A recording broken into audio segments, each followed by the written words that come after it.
अरे ये सब क्या है? टिमकीला तीन डंडा मांगरला चार गमाका चल गो माझी टोला वाले करमाना चाहूं करवा टोला नाचने मुड़ के देख पलट के करमाना चाहूं करवा टोला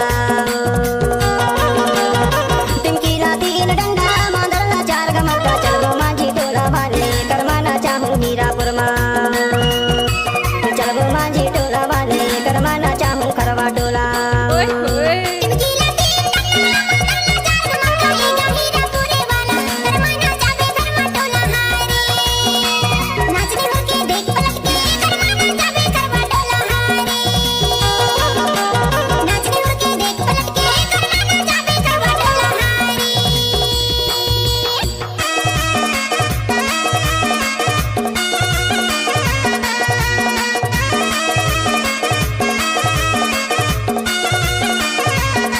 अरे डीजे पे तो और कोई नचाते हैं,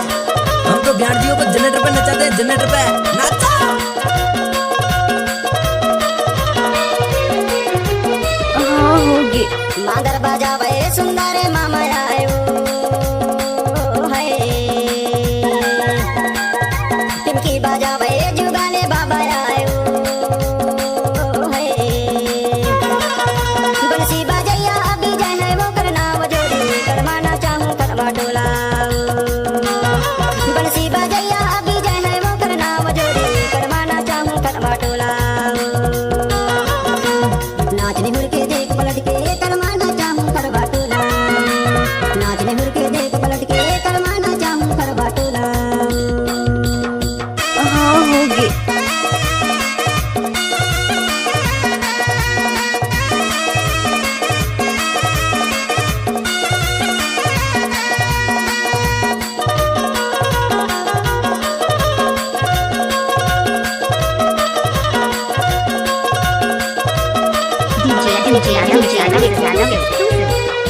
करमाना चाहिए राहुले वो करना है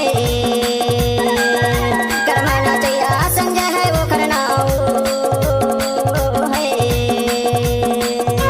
संगमा कर्मा जो ना चाहे संगीता वो करना वो जोड़ी करमाना चाहूं करवा टोला संगमा कर्मा जो ना चाहे संगीता वो करना वो जोड़ी करमाना चाहूं करवा टोला है वो हिरना छापरवानी करमाना चाहूं करवा टोला है वो बमनी वाली करमाना चाहूं हीरापुर मां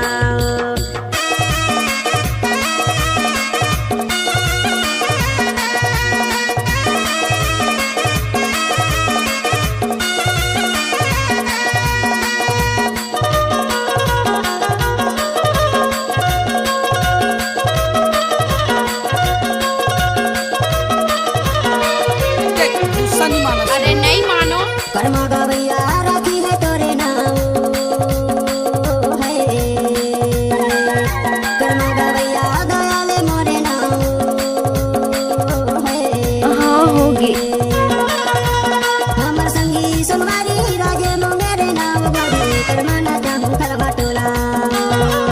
हमर संगी सुनवारी राजे मोंगेरे नाम बड़ी करमाना चाहूं करवा टोला नाचने मुड़ के देख पलट के करमाना चाहूं करवा टोला नाचने मुड़ के देख पलट के करमाना चाहूं करवा टोला है वो बमनी वाली करमाना चाहूं हीरापुर मां नाचने मुड़ के देख पलट के करमाना चाहूं करवा टोला चल वो भगरी वाले भैया करमाना चाहूं करवा टोला नाचने मुड़ के देख पलट के करमाना चाहूं